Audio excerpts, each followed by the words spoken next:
Madhav Gupta jail में गए, परम जोलो जीगे जोलो ऐसे करते रहे। माधव गुप्ता जेल में गए, परम जीगत भाई कूले हैं और देवी सिंह को कान चलोगो और दिमान लोहारी लूले हैं, उन्हें लट्ठे थे तो इतने सुबह लूले हो गए थे। भोजन दिया देखा सेना ने खाए, इकलो मंगन कुमार है। अच्छा। मंगन कुमार जो है सब सेनानियों का भोजन कराता था। अच्छा। कुटे पिटे नारे दीने जेल कछु दिन काटी है और सेनानंद के सनी खून संज्ञा थोना की माटी। ये कविता निवाड़ी के थोना गांव को लेकर है। इस गांव ने आजादी की लड़ाई में काफी महत्वपूर्ण भूमिका भी निभाई, लेकिन आज ये गांव एमपी का जाम ताड़ा बन गया है, मतलब साइबर क्राइम का अड्डा। इस गांव के कुछ युवा फोन पर ठगी करते हैं। गांव के बुजुर्गों को इस बात का काफी दुख है, क्योंकि जिस गांव की माटी को कभी पूर्व प्रधानमंत्री राजीव गांधी ने माथे पर लगाया था, उस गांव के युवा अपराध की दुनिया में कुख्यात हो रहे हैं। माधव गुप्ता जेल में गए, परम जोलो जीगे जोलो ऐसे करते रहे। माधव गुप्ता जेल में गए, परम जीगत भाई कूले हैं और देवी सिंह को कान चलोगो और दिमान लोहारी लूले हैं, उन्हें लट्ठे थे तो इतने सुबह लूले हो गए थे। भोजन दिया देखा सेना ने खाए, इकलो मंगन कुमार है। अच्छा। मंगन कुमार जो है सब सेनानियों का भोजन कराता था। अच्छा। कुटे पिटे नारे दीने जेल कछु दिन काटी है और सेनानंद के सनी खून संज्ञा थोना की माटी।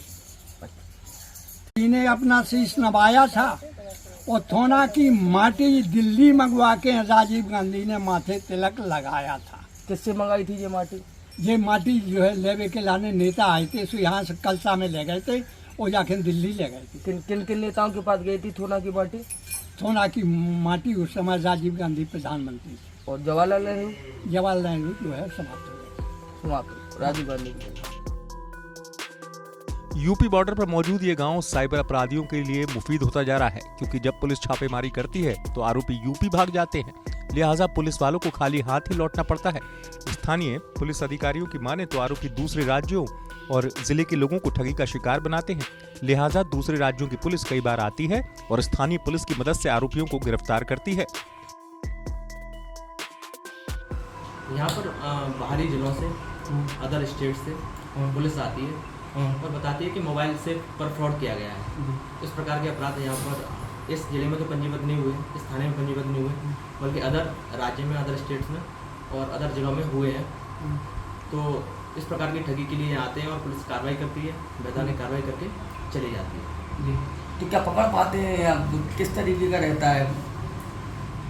बाहर की पुलिस जैसे आरोपी आइडेंटिफाइड करती है, वो उसकी तस्दीक करती है। यहाँ पे अगर आरोपी मिलते हैं तो आरोपी गोली भी जाती है। अच्छा। तो मतलब कितने लोग होंगे ऐसे जो इस तरीके से करते हैं गाँव में? अगर गांव की बात करें तो युवा वर्ग की संलिप्तता है, कुछ युवा वर्ग की। ऐसे परसेंटेज के हिसाब से नहीं बता सकते। युवा वर्ग की संलिप्तता है, कुछ लोग करते हैं। ऐसी सूचनाएं कुल कितने लोगों का गाँव है ये? सूचनाएं लगातार आती रहती हैं। साइबर अपराध को रोकने के लिए कई बार यहाँ पर आरोपियों के अवैध कब्जों पर बुलडोजर भी चला है, लेकिन इसके बावजूद साइबर क्राइम पर नकेल नहीं कसी जा सकी है। हालांकि अधिकारी कह रहे हैं कि जल्दी वो इस पर लगाम लगा देंगे। विगत कई वर्षों से इस तरह की कंप्लेंट्स हमारे पास डिफरेंट स्टेट से आई है कि लोग इस तरह के साइबर फ्रॉड में लगे हुए हैं। उसमें हम लोगों ने कुछ अवेयरनेस प्रोग्राम भी चलाए हैं, लोगों को अवेयर करने की कोशिश भी की है कि वो लोग ये सब चीज़ें, गतिविधियाँ छोड़ दें। थोना गांव के कुछ लोग, क्योंकि यूपी बॉर्डर का गांव है, जब इस तरह की गतिविधियाँ होती हैं तो कहीं ना कहीं वो उस दूसरे प्रदेश के बॉर्डर्स का फ़ायदा भी लेते हैं, इस तरह की गतिविधियों को अंजाम देने में। दूसरी तरफ डाइवर्ट हो जाएंगे, चले जाएंगे, तो बिल्कुल बॉर्डर को होने गांव के कारण भी उनको फ़ायदा मिलता है। और अभी हाल में ही कुछ लोगों, कुछ अपराधी किस्म के लोग थे और जिन्होंने इंक्रोचमेंट करके अपने मकान वगैरह बना रखे थे, तो उन सब मकानों को भी तोड़ा गया है।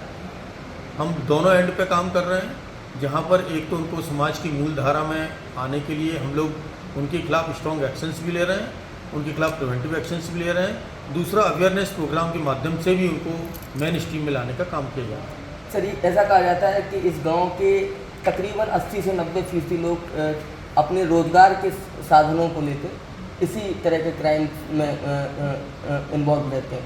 कितनी हकीकत है ये? नहीं, ये तो बिल्कुल 100% सही नहीं कहा जा सकता, क्योंकि लोग अभी भी खेतीबाड़ी कर रहे हैं, अपने धंधों में भी लगे हुए हैं, और कुछ यंग जनरेशन जो इस तरह के फ्रॉड में शामिल हो गई है, वो लोग जरूर इसमें शामिल हैं, और हम उनको चिन्हित करने का काम लगातार कर भी रहे हैं। फिलहाल साइबर अपराध के खिलाफ पुलिस अवेयरनेस प्रोग्राम भी चला रही है। उम्मीद है कि एमपी का जामताड़ा बनता जा रहा ये गांव आने वाले वक्त में एक बार फिर अपने ऐतिहासिक कार्यों के लिए जाना जाएगा, जो इस गांव के पूर्वजों ने देश के लिए किया था। फीसदी हुआ साइबर अपराध के जरिए बड़े बड़े साइबर फ्रॉड को अंजाम देता है, और मध्य प्रदेश, छत्तीसगढ़ और राजस्थान की पुलिस का इस गांव में आना जाना लगा रहता है। स्थानीय पुलिस अधिकारियों की माने तो यह साइबर अपराधी अपने क्षेत्र व आसपास के इलाके में इस तरह की कोई वारदात नहीं करते, जिसके चलते वह उनकी गिरफ्त में नहीं आ पाते, और ये अपराधी मध्य प्रदेश और उत्तर प्रदेश की सीमा का बहुत फायदा उठाते हैं अपनी फरारी के लिए, क्योंकि इन सीमाओं में केवल 100 मीटर का अंतर है। मयंक दुबे, MP तक, निवाड़ी।